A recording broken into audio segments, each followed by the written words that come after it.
Voilà. Allez, on arrive au bout en fait de cette matinée. C'est la dernière partie pour ce matin. On va aborder la question de la nature de Jésus dans la Bible, notamment la nature de Jésus pour les témoins de Jéhovah. Si je vous pose à vous la question qui est Jésus pour vous, j'imagine bien la réponse que vous allez me donner. Vous allez certainement dire que Jésus est Dieu pour vous. Pour les témoins de Jéhovah, ce n'est pas le cas.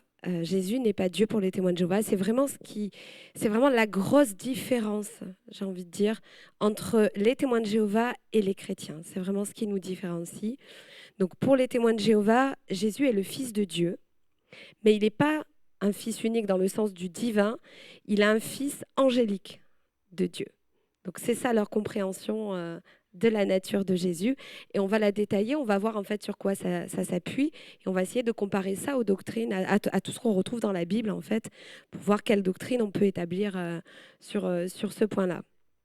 Moi, je vous propose, pour pouvoir répondre en fait aux témoins de Jéhovah, il faut bien comprendre leurs croyances. Si vous ne connaissez pas leurs croyances et pour quelles raisons ils adhèrent à ça, ça sera compliqué pour vous de pouvoir derrière répondre. Donc moi, je vous propose d'aller voir directement dans leurs écrits. Donc, ils enseignent que Jésus est un ange. Je vous ai pris une brochure. C'est la brochure Écoutez Dieu, vous vivrez pour toujours. Et dans cette brochure, vous voyez le petit encadré rouge, il est dit, c'est eux qui les écrivent, Jéhovah Dieu a commencé par créer un ange très puissant qui sera plus tard appelé Jésus-Christ. Ensuite, il a créé d'autres anges. Et vous voyez donc sur le visuel, tout en haut, vous avez le trône de Dieu sur le visuel. Et dessous, vous avez un ange comme ça, les mains ouvertes, c'est Jésus. Donc Jésus est un ange pas comme les autres. C'est un ange très puissant, il est dit. Mais, vous voyez, il est bien en dessous de Dieu parce que c'est pas Dieu. Si on veut être plus précis pour expliquer leur croyance, en fait, pour les témoins de Jéhovah, Jésus est identifié à l'archange Michel ou Michael, ce qui revient au même. Alors, il faut détailler un petit peu le mot archange pour comprendre ce qu'ils entendent par archange, ce que ça signifie vraiment. Un archange, ce n'est pas un ange comme les autres quand même, ça il faut le dire. En grec, c'est le mot archagélos. Donc on a le mot archo qui veut dire chef et on a agélos qui veut dire ange. Donc un archange, c'est un chef des anges qui emporte l'idée de dirigeant ou de commandement. Parce que vous allez voir que c'est une idée qu'on va retrouver après dans un texte biblique. Alors pourquoi les témoins de Jéhovah affirment que Jésus est l'archange Michel? C'est quand même un peu particulier. Donc pourquoi est-ce qu'ils affirment ça? Je vous propose de faire un petit tour dans leurs écrits avec le livre La Révélation, en fait, qui est une analyse du livre de l'Apocalypse, chapitre par chapitre. Et là, c'est une analyse à la page 180 du chapitre 12 de l'Apocalypse. C'est l'épisode en fait où Satan est jeté du ciel justement par l'archange Michel. Alors regardez ce qu'ils vont dire. Moi je vais mettre sur le téléphone parce que je n'arrive pas à lire de là. Il est dit par conséquent, Michael doit se soucier de justifier la souveraineté de Jéhovah en faisant la preuve que nul ne peut lui être comparé. En Jude, verset 29, il est appelé Michael l'archange. On notera avec intérêt que le titre d'archange est employé ailleurs dans la Bible pour désigner une autre personne, Jésus-Christ. Donc il est dit qu'il est employé ailleurs dans la Bible pour désigner une autre personne, Jésus-Christ. Donc moi quand je lis ça, je me dis, c'est obligé. Non seulement je vais le retrouver en Jude 9 qui me cite là dans le verset, mais ça veut dire que dans plusieurs endroits de la Bible, je vais retrouver écrit clairement que Jésus peut bien être identifié à l'archange Michel. Parce que là, c'est comme ça que c'est présenté dans les paragraphes qui sont étudiés par les témoins de Jéhovah. Alors du coup, on va regarder les différents versets qui vont nous parler de l'archange Michel dans la Bible. Le premier verset qui était cité là, vous voyez en bleu, 1 Thessaloniciens chapitre 4 verset 16, on va dire que c'est vraiment le texte de base pour les témoins de Jéhovah pour dire que Jésus est l'archange Michel. Donc je vais vous le lire, ce verset. Ce verset, il dit « Le Seigneur lui-même descendra du ciel avec un cri de commandement, avec une voix d'archange et avec la trompette de Dieu. » Alors le raisonnement qui est tenu en fait par les témoins de Jéhovah sur ce texte-là, donc c'est de dire que comme le Seigneur revient avec une voix d'archange, eh bien donc il est cet archange. Là, je vous l'ai cité dans la traduction du Monde Nouveau, qui est leur Bible. Parce qu'en fait, on va voir un petit juste après que ce n'est pas tout à fait traduit de la même manière dans les autres Bibles. En fait, oui, voilà. Le mot qui est utilisé là, en 1 Thessaloniciens chapitre 4, verset 16, qui dit « avec une voix d'archange, si on fait un petit peu de grec et qu'on va regarder de quel strong il s'agit du strong 1722. Et il y a différentes manières de traduire ce strong-là. On peut mettre, c'est une préposition, on peut mettre dans, on peut mettre sur, on peut mettre à, on peut mettre avec, on peut mettre par, on peut mettre parmi. Voilà. Tout ça serait juste sur le plan littéral. C'est compliqué quand on fait une traduction de la Bible, hein. C'est pour ça qu'effectivement, c'est pas n'importe qui peut faire une traduction de la Bible. Il faut être vraiment calé parce qu'il faut choisir un mot dans un certain contexte pour pouvoir dire, parmi tout ça, moi, je choisis de mettre cette préposition. Les témoins de Jéhovah ont choisi la préposition avec. Évidemment, ça va tout à fait dans le sens de leur doctrine, hein. C'est pour appuyer la doctrine Jésus est un ange. Mais la majorité des Bibles n'ont pas mis la préposition avec. Si vous prenez même votre Bible, je ne sais pas quelle version vous avez, Second 21, Louis II 1910 ou plein d'autres versions de la Bible, vous allez trouver plutôt d'autres prépositions qui ont été choisies. Là, je vous ai mis 2 exemples, Second 21 et Louis II 1910. Il est écrit à un signal donné à la voix d'un archange. Et là, du coup, ça change un petit peu le sens qui est donné. Alors, quand bien même il y aurait écrit avec, admettons, on va partir sur ce raisonnement-là, parce que ça va être compliqué de démonter, de dire non, moi je suis persuadée, il y a écrit non. Quand bien même il y a écrit avec la voix d'un archange. Dans quel contexte, en fait, Paul a écrit ce texte-là? Eh bien, on va lire un petit peu avant et un petit peu après, de 1 Thessaloniciens chapitre 4. Il est dit « Nous ne voulons pas, frères et sœurs, que vous soyez dans l'ignorance au sujet de ceux qui sont morts. Nous, les vivants, restés pour le retour du Seigneur, nous ne devancerons pas ceux qui sont morts. Nous serons tous ensemble enlevés avec eux sur des nuées à la rencontre du Seigneur dans les airs. » Alors, quel est le contexte de ce verset? Est-ce qu'on est en train de nous parler de la nature de Jésus? Non, pas du tout. Ce n'est pas le but de ce verset, de ce que Paul veut faire comprendre à l'Église à laquelle il s'adresse. Il est en train de parler aux chrétiens du retour de Jésus et de la résurrection des morts. Et pour ça, il va utiliser des symboles. Dans le verset d'un Thessaloniciens 4,16 qu'on a vu, il y a des symboles qui sont donnés. Par exemple, on a la trompette, qui est le symbole que vous retrouvez dans l'Ancien Testament et le Nouveau, qui annonce un événement important. Donc, de même que Jésus, on imagine bien, quand il revient, il n'a pas vraiment la trompette de Dieu dans la main, hein. Quand il va sonner pour annoncer son retour, c'est un symbole, en fait, la trompette.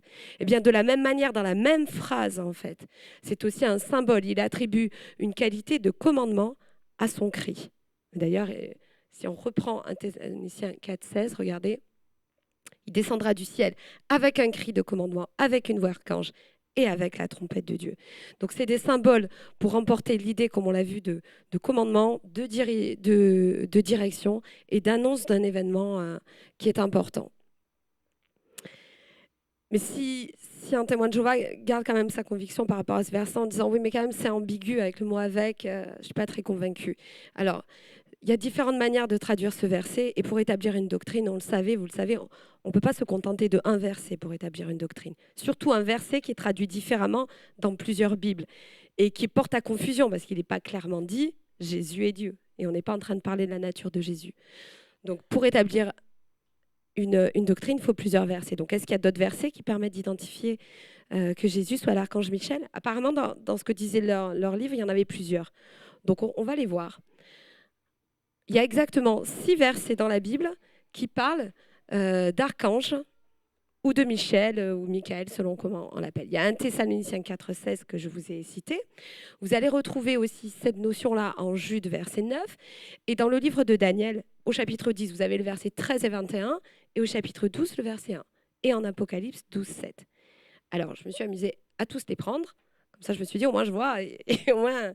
Donc, mettez-vous à la place de quelqu'un qui regarde ça d'un œil neutre et vous allez me dire si vous pensez que vous pouvez identifier les versets qu'on va lire ensemble à Jésus. Sans a priori, en fait. Hein. Alors, par exemple, verset 13 de Daniel 10, il est dit « Mais le prince du royaume de Perse s'est tenu là, en opposition avec moi pendant 21 jours, et voit, Michael, un des principaux princes, est venu à mon aide. » Enfin, pour moi, jusque-là, ce n'est pas encore expliqué clairement. Verset 21. « Il n'y a personne qui tienne ferme avec moi dans ces choses, sinon Michael, votre prince. » chapitre 12, verset 1. Et durant ce temps-là, se lèvera Michael, le grand prince, qui se tient là en faveur des fils de ton peuple. J'ai lu le contexte, moi, pour être sûr que je ne trouvais pas quelque chose qui me ramène à Jésus dedans.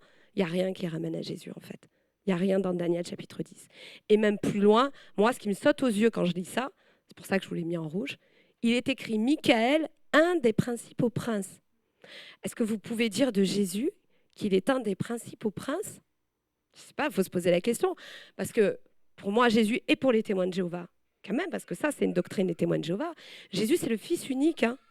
C'est celui dont il est dit en Jean, chapitre 3, verset 16, « Dieu a tant aimé le monde qu'il a donné son Fils unique. » Ce n'est pas l'un des principaux fils ou l'un des principaux princes. C'est le Fils unique.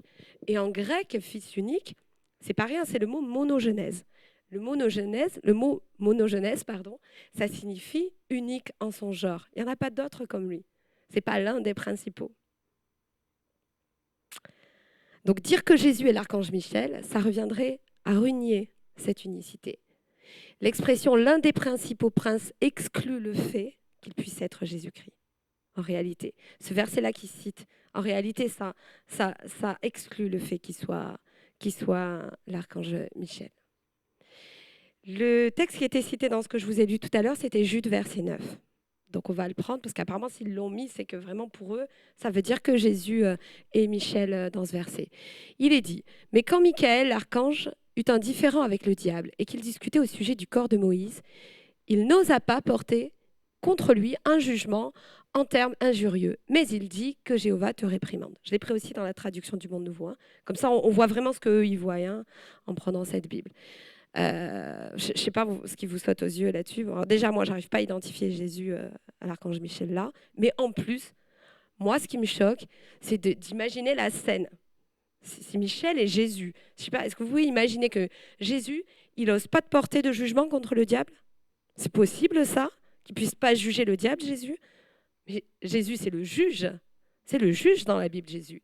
Jean 5, 22. Le Père ne juge personne, mais il a remis tout jugement au Fils. Jean 5, 27. Il lui a donné aussi le pouvoir de juger parce qu'il est Fils de l'homme.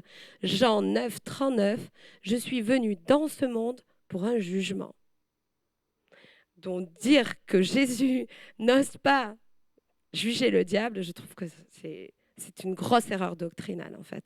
C'est en totale contradiction avec le reste des Écritures. Jésus, quand il est dans le désert, qui dit à Satan, va-t'en, il n'a pas peur de le réprimander à ce moment-là. Quand rien qu'au nom de Jésus, les démons, ils tremblent et ils sortent, on ne peut pas dire que Jésus, il n'oserait pas réprimander le diable. Ce n'est pas possible. Voilà. Si Michel n'avait pas autorité pour juger le diable, Jésus, lui, en avait le droit légitime. Et le dernier verset, qu'on va voir rapidement, parce que vous allez voir que c'est pareil, en fait, on ne peut pas l'attribuer à Jésus. Une guerre a éclaté dans le ciel. Michael et ses anges ont lutté contre le dragon et ses anges ont lutté. Donc il est dit Michael et ses anges. Mais même si vous lisez avant et après, il n'y a pas dit Jésus, enfin il n'est pas du tout parlé de Jésus. Ça va même plus loin, si vous lisez jusqu'au verset 11. Grâce à qui a gagné Michael et ses anges? C'est lui qui a gagné la bataille? Non. En fait, ils ont vaincu à cause du sang de l'agneau. C'est grâce à Jésus que Michael et ses anges, ils ont pu chasser Satan du ciel. Donc Michael il peut pas être l'agneau dans ce cas-là, il ne peut pas être Jésus.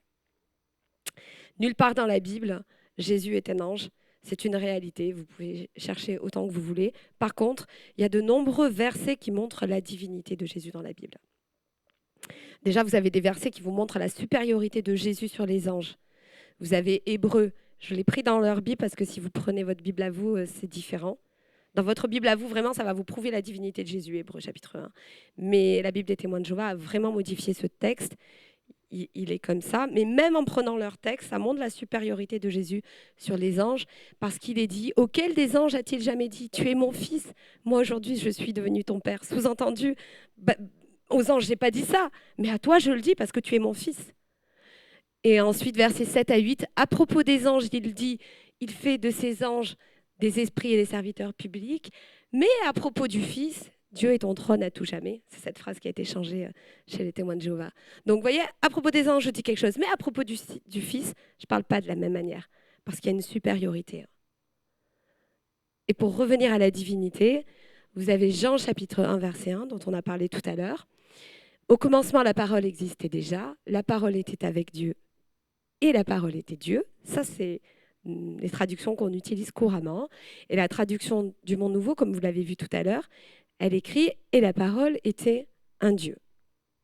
On va un tout petit peu rentrer dans les détails de ce texte-là. En fait, en grec, le mot Dieu, c'est théos. Le raisonnement des témoins de Jéhovah pour avoir mis un Dieu, en fait, c'est de dire que devant le premier mot, vous voyez, le premier mot Dieu, qui est avec une lettre majuscule, vous avez Othéos. O-H-O, c'est un article défini en grec. Et sur le deuxième, Dieu, vous n'avez pas l'article défini. Vous avez juste le mot théos, Dieu. Et en grec, lorsqu'il n'y a pas d'article défini, ça ne s'est pas inventé par les témoins de Jéhovah, hein, ça c'est vrai. Quand il n'y a pas d'article défini, il s'agit d'un attribut. Donc le raisonnement des témoins de Jéhovah, c'est de dire, comme il s'agit d'un attribut, du coup dans le deuxième cas, qu'il n'y a pas d'article défini, du coup c'est une qualité divine simplement, c'est un attribut, et donc c'est pas tout à fait Dieu. Donc on va dire que la parole était de qualité divine. Alors du coup ils ont mis un Dieu. Alors moi j'ai envie de dire que même si Jésus est un Dieu, ben, c'est quand même un Dieu en vrai, même dans leur raisonnement à eux, même si son attribut, que sa qualité, c'est moi je suis une femme, ma qualité d'être une femme, je suis toujours une femme, hein, même si vous mettez un article défini ou pas hein, devant. Hein. Mais admettons même qu'on parte sur ce raisonnement-là. Ça voudrait dire, si je raisonne comme un témoin de Jéhovah, qu'à chaque fois dans la Bible, quand je trouve Othéos, je parle de Dieu. Que quand je trouve que théos, je ne parle pas tout à fait de Dieu. Donc, si dans la Bible, je trouve Othéos attribué à Jésus, alors Jésus est Dieu. On est d'accord. Du coup, on s'est mis à chercher. Et Jean, chapitre 20, verset 28, Thomas, c'est l'épisode où il demande à Jésus de lui montrer la marque au moment de sa résurrection dans les mains, la marque sur le côté pour lui prouver. Et là, quand il voit qu'effectivement, il s'agit bien de Jésus ressuscité, Thomas dit à Jésus, « Mon Seigneur et mon Dieu ». Et là, si vous allez dans le grec, vous avez Othéos, et il s'adresse à Jésus. À l'inverse, Jean 8, 54, qui dit « C'est mon Père qui me glorifie, lui que vous dites être votre Dieu ». Donc on parle bien de Dieu, le Père, hein, on est d'accord. Eh bien là, vous avez juste théos, vous n'avez pas l'article défini. Alors quoi, Jésus est Dieu, mais Dieu n'est pas Dieu. Comment on fait là pour raisonner? Il y a un moment donné où ce type de raisonnement-là, ça ne fonctionne plus, quoi. Ça ne fonctionne plus, ce type de raisonnement-là, parce que ce n'est pas logique. Si vous appliquez un raisonnement, vous l'appliquez jusqu'au bout. Ou alors, vous ne l'appliquez pas. C'est que votre raisonnement-là, il ne tient pas la route. Vous avez tiré par les cheveux pour pouvoir l'accorder avec votre doctrine. Mais de toute manière, il n'y a pas que Jean 1.1 qui prouve la divinité de Jésus. Il y a plein de versets. Ésaïe 9.6, que Joël a cité tout à l'heure. Un enfant nous a été donné, un fils a été donné. La souveraineté reposera sur son épaule. On l'appellera merveilleux conseiller, Dieu fort, Père éternel, Prince de paix. Les témoins de Jéhovah reconnaissent ce verset-là comme étant destiné à Jésus. Et pourtant, il est écrit Dieu fort. Et Dieu fort en hébreu, c'est El Gibor. C'est quand même étonnant. Hein, on avait posé la question à un ancien dans un des derniers rendez-vous avant qu'on sorte, en disant, mais quand même, Ésaïe 9.6, Dieu puissant, Dieu fort. C'est Dieu, quoi. Non, c'est Dieu. Et là, l'ancien, même lui, il a été forcé de dire, oui, je ne sais pas, je n'ai pas d'explication. Et en plus, ce Dieu fort, vous ne pouvez même pas dire, ce Dieu fort, ce mot El Gibor qui est en hébreu, vous allez le retrouver à d'autres endroits dans la Bible, attribué à YHWH. Hein. Vous avez par exemple Deutéronome chapitre 10, verset 17. Hein. Dans le contexte, l'Éternel, YHWH, il y a le tétragramme là, en hébreu. Votre Dieu est le Dieu des dieux, le Seigneur des seigneurs. Ça ne vous fait pas penser à Jésus, le Seigneur des seigneurs? Le Dieu grand, fort et redoutable. Donc, ce mot-là, El Gibor, qu'on a attribué à Jésus, on ne peut pas dire c'est exceptionnellement, on l'a attribué à Jésus en Ésaïe 9.6. Non, non, c'est un mot qui est utilisé pour parler de l'Éternel, YHWH, en Deutéronome 10.17, en Ésaïe 10.21, le reste de Jacob reviendra vers le Dieu puissant. Et là aussi, c'est le mot en hébreu El Gibor. Vous avez aussi Jean 1.18. Personne n'a jamais vu Dieu. Dieu le Fils unique est dans l'intimité du Père et celui qui l'a fait connaître. Dieu le Fils unique. Ah oui, c'est pas le fils angélique, là. C'est pas Jésus, l'archange Michel, fils angélique de Dieu. Non, non, c'est Dieu le Fils unique. Et les témoins de Jéhovah l'ont traduit ainsi. Ils ont quand même Dieu, ils ont quand même mis Dieu. Ils ont mis le Dieu unique engendré. Et là, par contre, pour moi, c'est vraiment une falsification. Parce que si vous allez dans le grec, j'ai pas mis dessous. Ah oui. En fait, en grec, sur Dieu Fils unique, Dieu Fils unique, et les témoins de Jéhovah, Dieu Fils unique engendré, vous avez juste monogenèse théos. Monogenèse, Fils unique, théos, Dieu. Donc il n'y a pas de engendré. Hein. Ça, c'est une falsification, encore une fois. C'est Dieu unique, c'est tout. Oui, oui, j'ai pas détaillé. C'est ça l'idée qui est développée quand ils veulent écrire Dieu Fils unique engendré. C'est sous-entendu, c'est une création, Jésus. Non, non, mais là, vous l'avez rajouté le mot engendré. Hein. Il n'y est pas dans la Bible. C'est une falsification, là. Ça a des conséquences qui sont graves, en fait, cette doctrine-là. Hein. Très graves. Hein. La conséquence, c'est que du coup, il n'y a pas d'intimité avec Jésus. Puisque Jésus, c'est un ange et qu'on ne prie pas les anges. Hein. Ça, c'est biblique de ne pas prier les anges. Donc, du coup, il n'y a pas d'intimité. Or, Jésus, il a dit, afin que tout soit un, comme toi, Père, tu es en moi, et comme moi, je suis en toi, afin qu'eux aussi soient un en nous, mais en eux, et moi en eux, et toi en moi, afin qu'ils soient parfaitement un. Comment vous voulez faire un avec Jésus si vous ne lui parlez même pas, si vous ne le priez même pas? L'autre conséquence, c'est qu'ils ne l'adorent pas. Ils ne rendent pas l'adoration à Jésus. Or, Philippiens dit que au nom de Jésus, chacun plie le genou dans le ciel, sur la terre et sous la terre. On est à genoux devant Jésus. C'est la Bible qui nous demande de plier le genou devant Jésus. Donc, du coup, pourtant, il est écrit tel quel, hein, ce verset-là dans leur Bible. Du coup, plie pas le genou devant Jésus, que devant Jéhovah. Mais c'est pas écrit comme ça dans la parole de Dieu. Hein. Et l'autre conséquence, c'est que du coup, ils n'annoncent pas Jésus. Ils vont parler de Jésus, mais ils ne l'annoncent pas. Acte 8,5, Philippe était descendu dans la ville de Samarie, il prêcha le Christ. Jésus que je vous annonce en Acte 17,3, c'est lui qui est le Christ. On doit annoncer Jésus. C'est notre mission. Hein. Eux, qu'est-ce qu'ils annoncent? Bien, c'est écrit hein, sur leur revue qui diffuse à tout le monde. Ils annoncent le royaume de Jéhovah. C'est Jéhovah qu'ils annoncent à la place. Voilà. Donc en fait, tout ça, ça s'imbrique dans tout ce qu'on a vu avec le nom de Jéhovah, avec la falsification de la Bible. Tout ça, ça atteint un but en fait. Voilà, remettre Jésus au rang en dessous. Mais c'est pas ce qu'enseigne la Bible en réalité. Voilà. Est-ce que vous avez des questions sur cette partie-là? Non?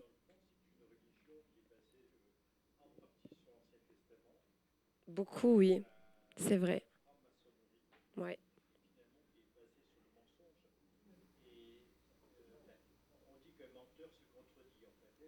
Ouais. Ouais.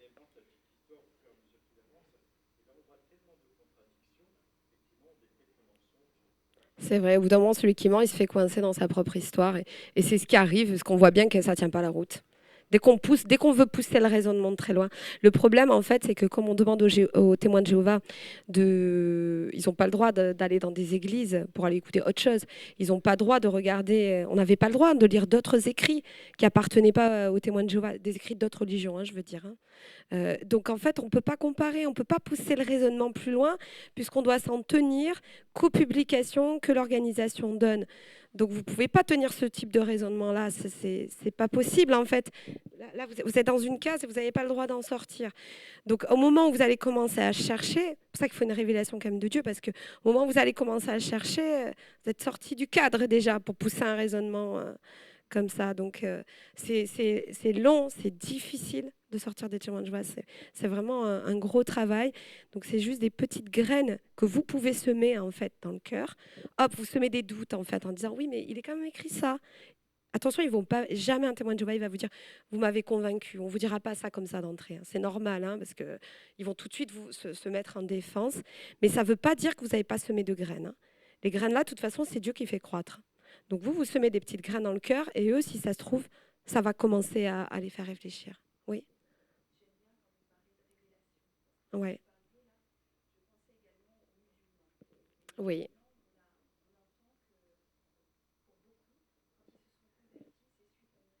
oui,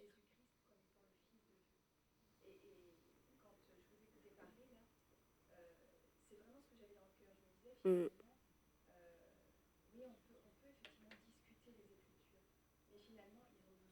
Oui,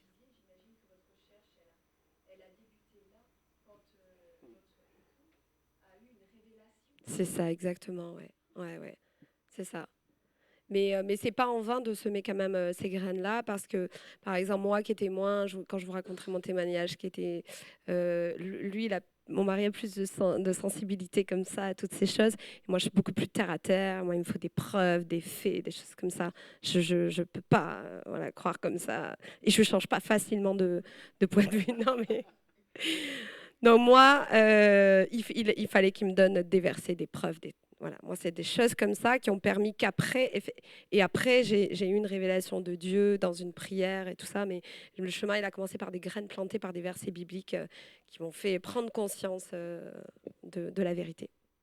Et d'ailleurs, ce qui est marrant, c'est qu'au début, quand moi je lui parlais, elle voulait pas, elle était sur le fauteuil, elle écoutait pas et tout. Mais elle avait quand même des graines qui rentraient.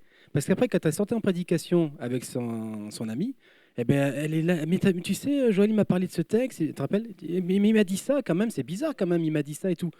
Et quand elle m'a dit ça, quand elle m'a fait remonter plus tard cette information, j'ai puré, j'ai bien fait d'envoyer, de continuer à parler et tout. Parce que c'est vrai, c'est le Seigneur qui fait pousser les graines. Moi, je voulais juste revenir sur ce passage de Jude 9. Il faut savoir que là, ça a été Donc là, ils ont mis. Ici, c'est Kurios. Il ne va pas marquer YHVH et il n'y a pas le tétragramme, il n'y a rien.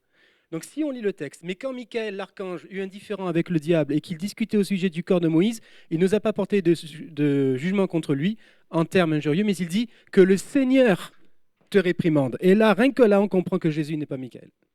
Et voilà. Mais comme c'était impossible, c'est improbable de mettre Jéhovah là, ils veulent tellement que Jésus soit Michael, eh ben, qu'ils ont mis Jéhovah. Et du coup, ben oui, Michael, du coup, ben oui, c'est. Vous voyez, ils ont changé les places. Et à chaque fois, ils font ça. Michael, du coup, ben, c'est Jésus, et celui qui est au-dessus, c'est Jéhovah. Alors que là, non, Michael, c'est l'ange, et celui qui est au-dessus, c'est Jésus. Tac, tac, le chef des anges. Mais Jésus, il est le chef des anges, de tous les anges, de toute autorité, toute puissance, tout gouvernement. Il a toute autorité, Jésus. Donc oui, c'est aussi le chef suprême des anges, on va dire. Voilà, merci beaucoup pour votre attention ce matin. Je sais qu'on vous a donné beaucoup, beaucoup d'infos. C'est pas évident de prendre plein de choses comme ça. Du coup, on va faire une pause. On reprendra à 14 heures pour ceux qui souhaitent revenir avec les chapitres qu'on vous a montrés tout à l'heure. On va parler notamment du point de l'excommunication qui est très, très délicat. Voilà. Bon appétit, hein.